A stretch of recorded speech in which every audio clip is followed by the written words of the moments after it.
Nick Pivetta gets the qualifying offer from the Boston Red Sox. Huh? Join me on today's Locked On Red Sox as we try to make sense of this and much more.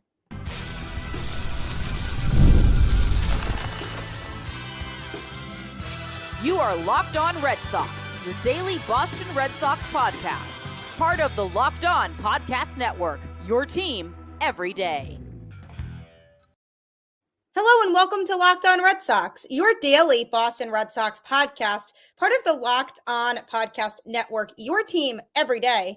I'm your host, Gabby, former ESPN social media associate and current host of the Boston Balling podcast as well. And I am here to bring you the latest in all things Boston Red Sox, Monday through Friday, straight to your favorite podcast feed. And it's all free. So you might as well tune in because Locked On is your team every single day. Today's episode is brought to you by FanDuel. You can start the season with a big return on FanDuel. New customers can place a $5 bet, and you'll get started with $150 in bonus bets if you win your first $5 bet. Visit FanDuel.com to get started. Happy Tuesday. Welcome to the show. For those of you who didn't tune in yesterday, I am back from my very nice 2-week hiatus for getting married and going on my honeymoon. Absolute blast for both of those. My last name has changed, but I'm going to be sticking with Hurlbut for now as you guys get yourselves used to it.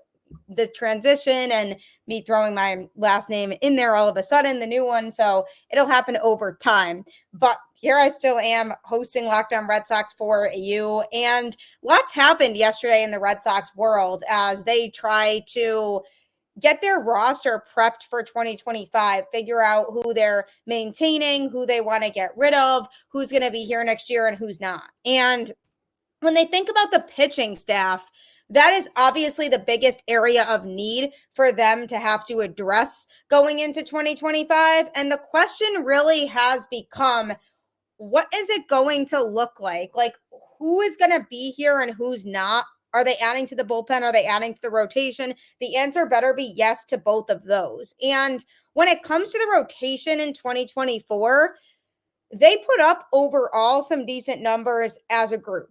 But Nick Pivetta was certainly by no means one of their best starting pitchers. And the Red Sox gave him the qualifying offer. They extended the qualifying offer before Monday's deadline. He turns 32 in February and posted a 4.14 ERA in 27 games this year, with 26 of them being starts. But he had a 6% walk rate and 28.9% strikeout rate in 2024. The decision to give him the qualifying offer comes at a time when the Red Sox have emphasized starting pitching depth. Over the past 5 seasons, he's posted a 4.40 ERA in 134 games, with 107 of those being starts. Assuming he remains in Boston, either by accepting the qualifying offer or signing a new deal, he will bring depth to the rotation. But if the Red Sox plan to add to the rotation, as they have said they intend to do, and they have to do, this might create a bit of a surplus with Tanner Houck, Cutter Crawford, Brayan Bello, and Lucas Giolito already in the mix. So this, to me, could signal that either the Red Sox are banking on him declining the qualifying offer and signing elsewhere, or that they plan to keep him and that they plan to move another starting pitcher.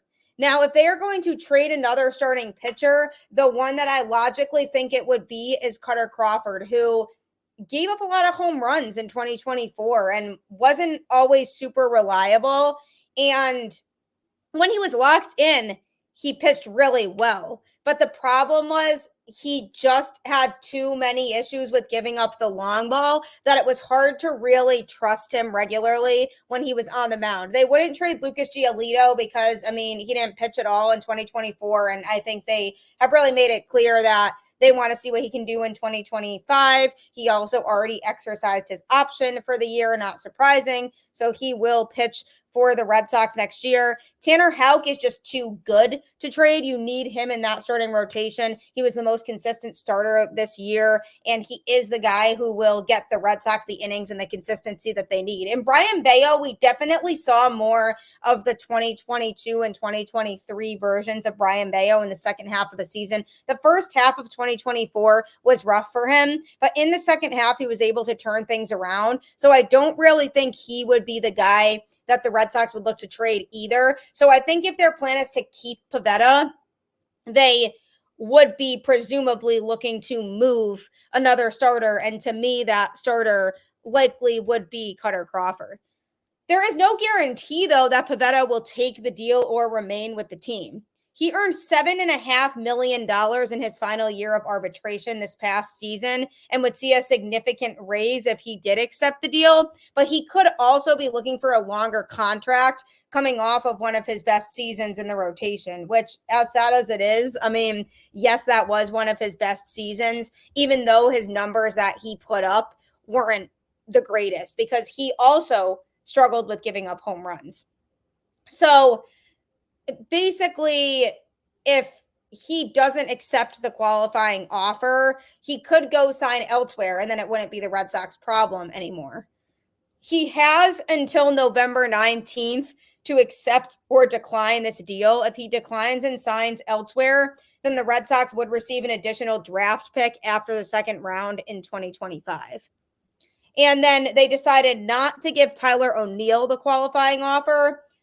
With the team's need for right-handed power, it was a little bit surprising that they didn't extend it to O'Neill, but not making an offer to him could signal that they're looking to add right-handed power elsewhere and maybe adding a more consistent right-handed bat who could also help defensively. But it's also still possible that the team could work a deal with him later in free agency. He hit a team-leading 31 homers in 113 games, along with a 241 average and 847 OPS, but a 33.6% strikeout rate. He was pretty inconsistent at the plate, but when he was hitting it over the wall. So that was obviously a good thing for the Red Sox. People are seeing O'Neill as a guy who was a hit or miss. The Red Sox could bring him back. They might not bring him back, and they don't necessarily have to. Like, it wouldn't hurt the team that much. But if they do let him go, like if he walks and goes elsewhere, they need to find a right-handed bat elsewhere. It's really crucial that they do that, because they definitely need to create some versatility in their lineup, and they need the right-handed bat to come from somewhere, because they got absolutely destroyed against left-handed pitching, and that was just not fun to watch as a fan. So we'll have to see what happens with that, but I am a little bit surprised that they offered him the qualifying offer, because I didn't think they would do that. I thought they would decide to decline it, and then it basically means that he becomes a free agent and goes elsewhere. But it is minimal risk bringing him back. I mean, he would be a back-end starter, but it could signal that they're planning on moving one of their other starters for more starting pitching. So we'll have to see what happens there, but I'm definitely not overly thrilled with the idea of Nick Pivetta staying. I think the Red Sox can do better when it comes to their rotation, and I think if he goes elsewhere, and then they have Brayan Bello, Lucas Giolito, Cutter Crawford, and Tanner Houck in the rotation, and they bring in somebody else who is a bona fide ace who will be at the top of the rotation, then that's a decent group. Would I like to see them add one more starter and maybe even still try to move Cutter Crawford? Yes, because I think their number 2 starter could be better.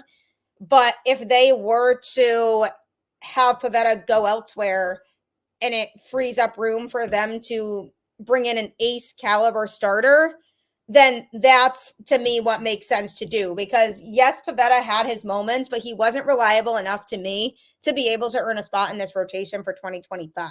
And I also think, too, if they want to give Richard Fitz a chance because of what he showed in his small sample size from when he pitched in 2024, this creates a little bit more room for him to do that if they let Pivetta walk and he goes elsewhere. And I would like to actually see that because I think Fitz showed a ton of potential out of the Red Sox rotation in his few starts that he did make. So for me, I'm not bringing Pivetta back. So I was a little bit surprised by it, but I have to believe that there's another plan in place, that they're planning on keeping him and they're going to trade somebody else, or they just assume he's going to decline it because he thinks he can get more money elsewhere in free agency, which is honestly what I hope happens. But we'll have to see what happens there. And coming up, the Red Sox did extend an offer to another player who's currently on the team. And this is a good move because he'll contribute in 2025. Guys, sometimes intimate moments happen spontaneously, and we always want to be ready so we can perform in the bedroom. Hims provides access to treatments that can help you stay hard and last longer, giving you that boost of confidence so you can be ready whenever the mood strikes. Hims is changing men's healthcare by providing you with less to affordable sexual health treatments from the comfort of your couch. This means that you'll have access to a lot more reasonably priced options, which is fantastic. The process is 100% online, so there's no need for uncomfortable doctor's visits. Just start your free online visit today at hims.com/lockedon. That's HIMS.com/lockedon for your personalized ED treatment options. HIM.com/lockedon. That's HIMS.com/lockedon. The products mentioned are chewable compounded products which are not approved by or verified for safety or effectiveness by the FDA. Prescriptions require an online consultation with a healthcare provider who will determine if appropriate. Restrictions apply. See website for details and important safety information. Subscription required. Price varies based on product and subscription plan. So there you have it, gentlemen. If you want to take advantage of that, you absolutely should do that today. So in what was a surprising move, the Red Sox extended the qualifying offer to Nick Pivetta that he can either accept to stay in Boston or he can decline it and try to sign elsewhere. Because if he declines it, I don't think the Red Sox would try to pursue another deal with him in free agency. I think part of this could be that they're banking on him declining it. So if he decides to do that, then he could go and get money elsewhere. But another player who is actually here to stay for sure is Rob Refsnyder. He exercised his $2.1 million club option. Basically, that means that the Red Sox had the choice of if they wanted to keep him here or not for next year. And they decided they did. So $2.1 million option. 33 years old, coming off of his most productive big league season, batting .283 with a career high 11 homers and 40 RBIs. He's been a really valuable contributor for the Red Sox over the past 3 seasons, but even more so in 2024 when his numbers against right-handed pitching improved. He was always a menace against lefties, but now he's also able to hit really well against righties too. So the Red Sox opted to keep him instead of paying a $150,000 buyout. He earned a $1.85 million base salary last season and made an extra $25,000 after reaching 300 plate appearances for the first time in his career. So this is a move that to me makes sense for a couple reasons. Because one, Rob Refsnyder provides a lot in terms of his ability level. Yes, he struggles defensively, but he's not going to be an everyday outfielder. The Red Sox put him in there a lot when there was a lefty on the mound last year because he hits really well against lefties and a lot of other guys in the lineup struggle. So they wanted to put him in there when they had a lefty that they were going up against. But in general, they won't need him to be an everyday starter with how much talent they have in the outfield right now. And with his abilities at the plate, and especially because they didn't exercise the qualifying offer to Tyler O'Neill, who is a right-handed bat and was useful against lefties, that becomes even more crucial now having Rob Refsnyder there, a guy who they know has been reliable for multiple seasons against left-handed pitching. So that alone is a reason why it makes sense to have kept him. Another reason to me that makes sense as to them keeping Refsnyder here is just because of his veteran leadership in the clubhouse. There's a lot of young players on this Red Sox team, with even more presumably to come with the prospects in the system that are eventually going to be getting called up. So in that regard, it's really good that they have somebody like Refsnyder in there who can help guide some of these younger guys. And he just is a good teammate to have. And I talked about him on yesterday's show very briefly. And I just talked about how him being part of this outfield is good and just makes the Red Sox overall better. And the fact that he can kind of play different positions depending on areas of need for the Red Sox is also good. Like I said, my one knock on his game is his defense. He struggled a lot in the outfield, bobbled a lot of balls out there in 2024. So I'm hoping that area can improve for him a little bit in 2025. But I'm not surprised that they exercised the club option on him because he's not expensive. He's a good guy to just have around here. And honestly, we weren't even sure if he was going to be playing or not because there were rumblings of him saying he was going to retire after the 2024 season. So there was a question mark kind of surrounding his future with the team and whether he was going to be on the roster in 2025. But he is not a huge deal. This could be his last year in Major League Baseball. And I think from the standpoint of having a good security blanket in the outfield, somebody who could give you productive playing time when he's out there is huge for a team that really needs reliable players. And that's the biggest key for me going into this offseason is reliability. Because when you look at their outfield right now, they have a pretty reliable outfield, I'd say, especially on defense. When you take Wilyer Abreu, who just won a Gold Glove, you take Jarren Duran, who also plays really good defense, and Cedar Rafaela, who plays remarkable defense as a rookie in that Red Sox outfield. Then you have Roman Anthony, who's eventually going to be coming up. We don't really know when yet, but you do have a lot of talent when it comes to the outfield, and I would say they're all pretty reliable on defense.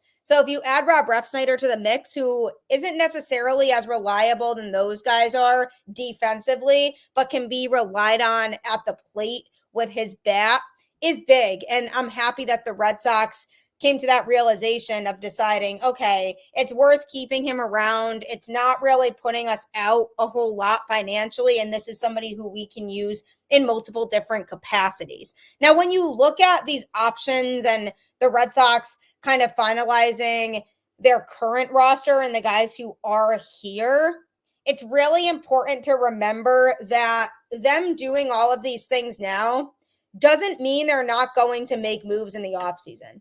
They know that there's a lot of pressure on them when it comes to this offseason, and they need to have a big winter and bring in guys who are going to be valuable to the team moving forward. And they know that it's not something that it's just going to happen. Like, players aren't going to come to them. They have to actively go out and get guys, sign guys, trade for guys, whatever they're going to do to get the best players that they can get in a Red Sox uniform. And to me, I'm looking at it as a situation where they just want to make sure they have their guys. They want to solidify the guys who they already have on their roster, the guys who they want to have, and make sure, okay, this guy's here to stay to contribute to the team down the road. So in that regard, I definitely understand that. And when it comes to a guy like Rob Refsnyder, who's nearing the end of his career, that's the other thing about him to consider here is, yes, he's nearing the end of his career, and I think he'll want to go out strong. So for him, that's extra motivation to go out there and contribute in the best way possible in this upcoming season for the Red Sox. After the season he had in 2024, I feel pretty confident that they'll have a good season in 2025 also. He always seems to be the guy who can come through in the clutch when he pinch hits, or when it's a big situation in a game and the Red Sox have base traffic and they're down by a run or two and they need somebody to drive in those runs. You could count on Refsnyder in those situations more often than you could count on Devers last year. And granted, again, I know that Devers was injured and dealing with the shoulder thing. Hopefully he can get that under wraps. But when you have a guy in Rob Refsnyder who you could rely on in the situations where you needed somebody to come up huge, I definitely am not hating on the idea of Refsnyder being here. So he's somebody who I definitely like having around. And when it comes to the Red Sox and what they're going to do in the offseason, Obviously, they haven't done anything yet that has been massive. Extending that qualifying offer to Pivetta was a little bit surprising, but I guess they probably have some sort of plan there. And with the outfield situation, they do have to evaluate if it's worth moving anybody, if they're just going to stick with everybody they have in the outfield right now. That is all up for determination. And we'll see what happens with the Red Sox with that situation as they progress through the rest of this winter and hopefully make some huge moves to continue to develop this team and get them to a point where they are in contention in 2025. And coming up, it's here, the Red Sox activating players who were on the injured list for a long time. And it's exciting to have those players back with the team. So that's coming up. Get ready to tackle the NFL action with FanDuel, America's #1 sportsbook. Because right now, new customers can bet $5 and get $150 in bonus bets if you win. The FanDuel Sportsbook app gives you everything you need to place live bets on the NFL, all in one place. So when you get a hunch in the middle of the game, you can check out the latest stats, view live play-by-play, and so much more on the same page where you place your bets. Just visit FanDuel.com to join today. You'll get started with $150 in bonus bets if you win your first $5 bet. That's FanDuel.com. Never waste a hunch and make every moment more with FanDuel, an official sportsbook partner of the NFL. FanDuel is great because you can win tons of money doing it. And when I say tons, I really do mean it. My husband does it and wins lots of money betting on tons of different sports. So it definitely will be worth your while to check it out. As we progress through the offseason here and we wait for the Red Sox to make some hopefully big moves, they did reactivate some players from the 60-day injured list, which is exciting. Those players included right-handed pitchers Isaiah Campbell, Lucas Giolito, Liam Hendriks, Bryan Mata, and Garrett Whitlock, and left-handed pitcher Chris Murphy. Now, this just goes to show how many pitching injuries the Red Sox really had in 2024. And that's why you saw guys like Cam Boozer and Zach Kelly being overworked out of the bullpen. And even to an extent, Josh Winkowski also. There were lots of guys that the Red Sox would have loved to have pitch, and they just weren't able to. And, you know, that list includes Liam Hendriks, who was somebody the Red Sox really looked forward to having in their bullpen. But because he's been injured, they didn't get to experience any of that in 2024. So I think they're hoping for a big 2025 from him, a guy who could come in and lock things down and likely be the closer for the Red Sox in 2025, assuming that they let Kenley Jansen walk in free agency this winter, which I'm thinking they probably will.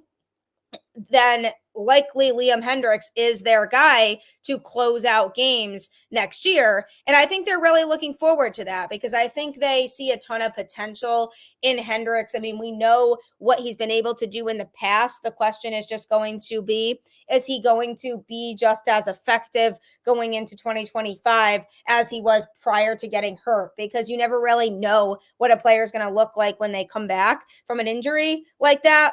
So for him, the big storyline is going to be, how is he going to look? Is he going to be somebody who the Red Sox can rely on frequently to lock it down, especially in the closing role? Because they really do need a closer, because if Jansen walks, which he likely will, they don't have anybody to close games right now. So I'm really looking forward to seeing Hendriks in there.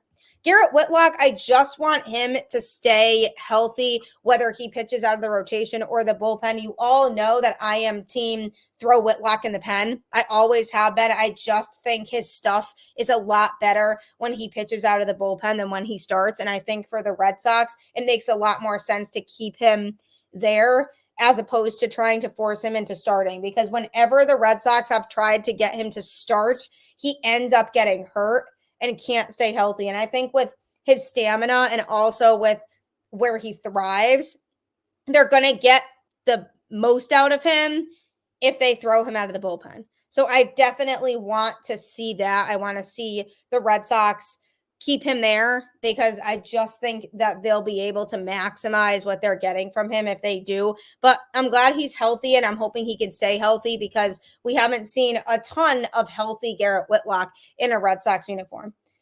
Then there's Lucas Giolito, who's going to pitch out of the Red Sox rotation. And again, another pitcher who has had dominant seasons and also has struggled. So we don't really know which version of Giolito we're going to get, but we need him to perform. We need him to come into 2025 and be the guy that the Red Sox were hoping to get when they signed.